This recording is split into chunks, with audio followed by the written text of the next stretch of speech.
Welcome to the Christmas CTV. We have the results from Project Warmth and a look back at an exciting win over Truman. We also talk Christmas cookies and how you learned Santa wasn't real. All that and more next.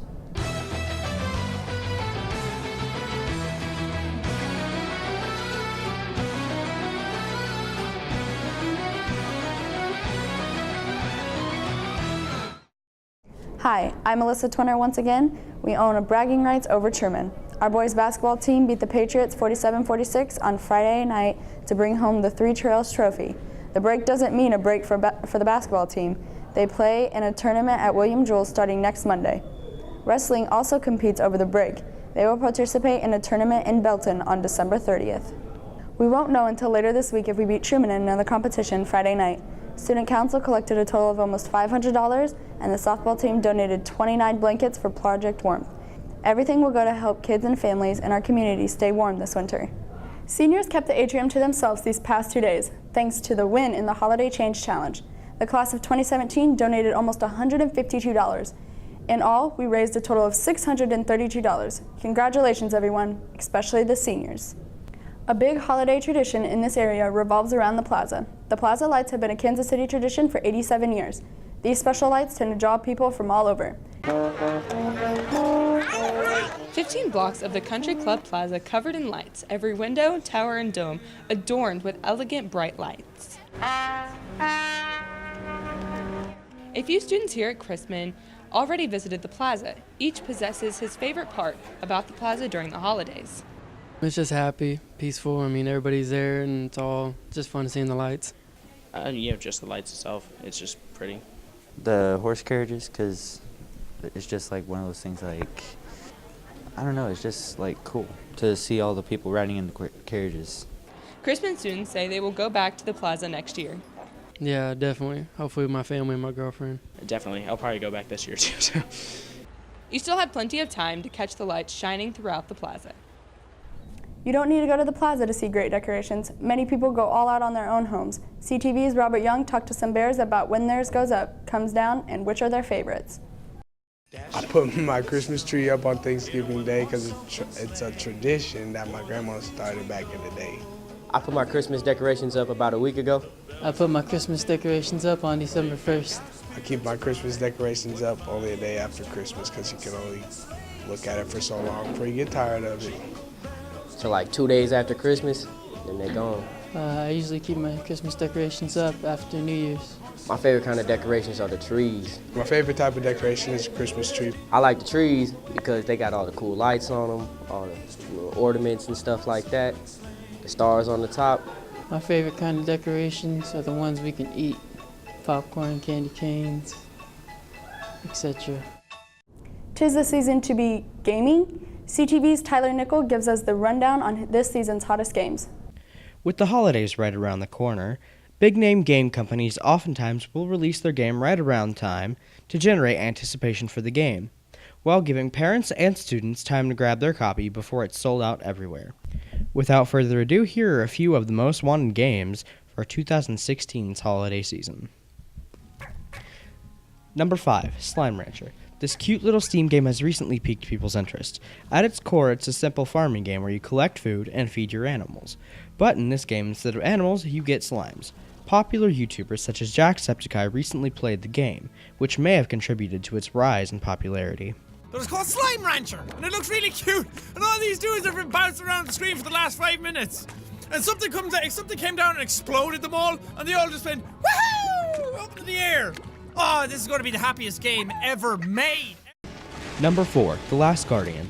This PS4 exclusive features a boy and his dog story, except instead of a dog, it's more of a huge griffin. The focus of the game is to solve puzzles using Trico the Griffin in an attempt to find your way back to civilization. Number 3, Skyrim Remastered.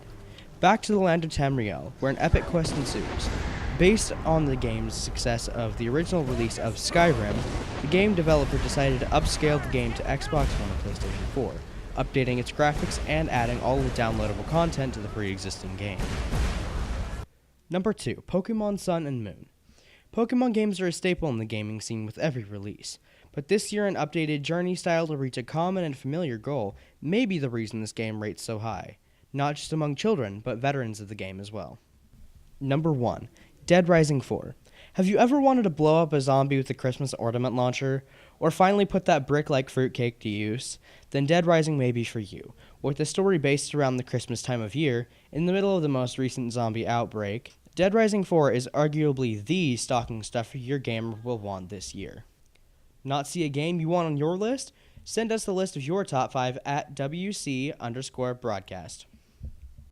From kids left home alone to shooting their eye out with baby guns to people just feeling the bah humbug spirit, Christmas movies are a big part of this time of year. CTV's Lindsay Cornelius and I talked to the members of the Bears family about their favorites. Elf. Elf. Santa. The Polar Express. The Polar Express. Polar Express. The Polar Express.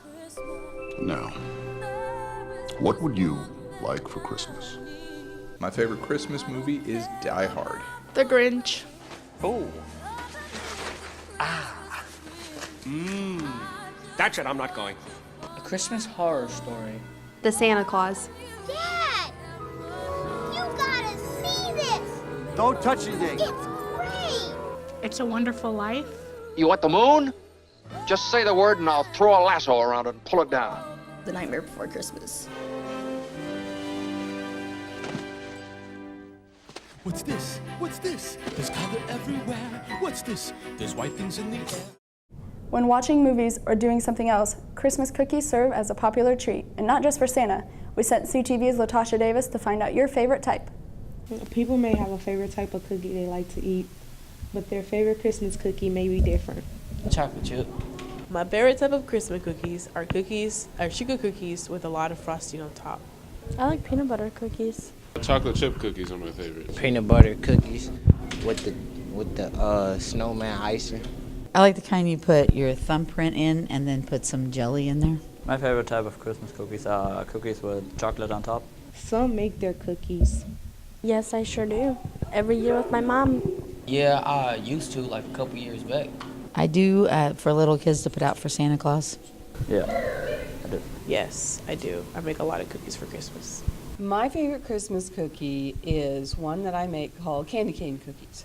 So you make like a sugar cookie dough, and you divide it into 2 parts. And one part is just vanilla like sugar cookie, and the other part you dye it red. You put red dye in it, and you add peppermint drops to it, and then you twist them together and make candy canes out of it and bake them. They're really good. And you put sugar on top. But others don't go near the kitchen. No. I don't make them. Store-bought or homemade, enjoy your cookies this Christmas. I'm Latasha Davis reporting for CTV. Whether you left cookies out for him or not, amount of us grew up believing in Santa Claus. As CTV's Skylar McHardy found out, we all learned the difficult truth in different ways. I found out Santa Claus wasn't real when I was 7 or 8. My older brother told me that Santa Claus wasn't real and that all of our presents that our parents had bought us were stored in this room in our basement. And so the 2 of us went down there, and I had gotten a new doll and a high chair, and we unpacked them and we set them up and we played with them. And then we were stupid because we were little kids and we left them sitting out, and so my mom found them and found out that I didn't know Santa Claus existed anymore. And she was so mad, and she told me Santa Claus was never going to bring me anything again. And I was so upset and I cried and I was scarred for life, but Santa Claus did bring me something that year.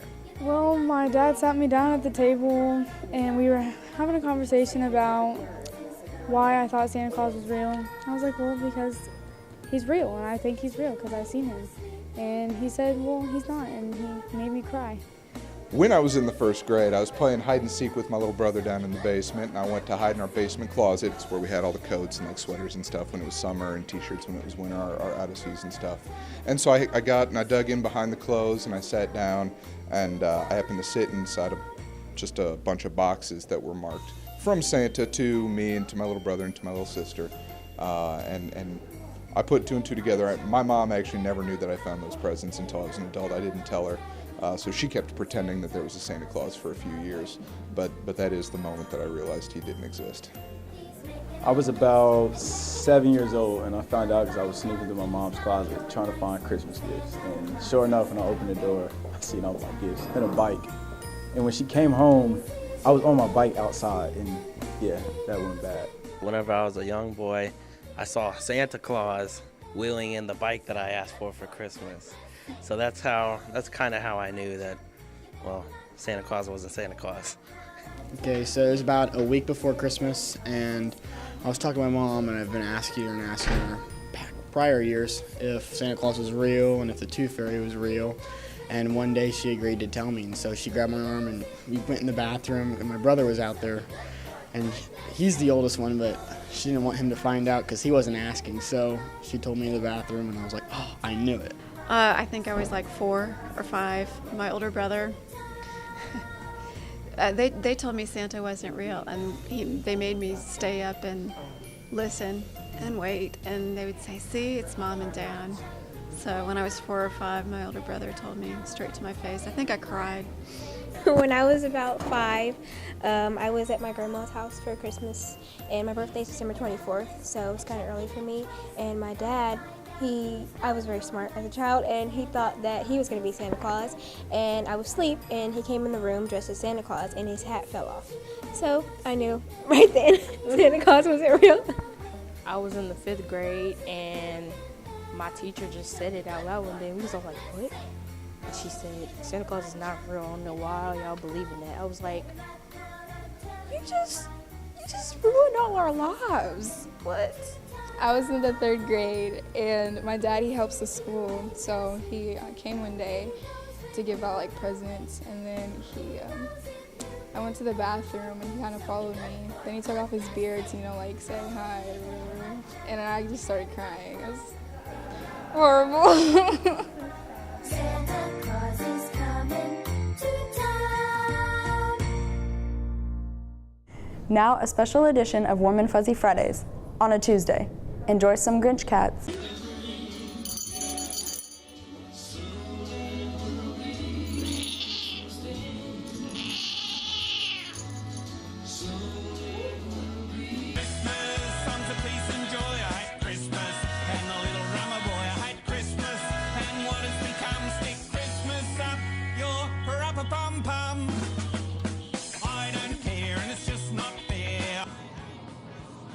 You hate it, huh?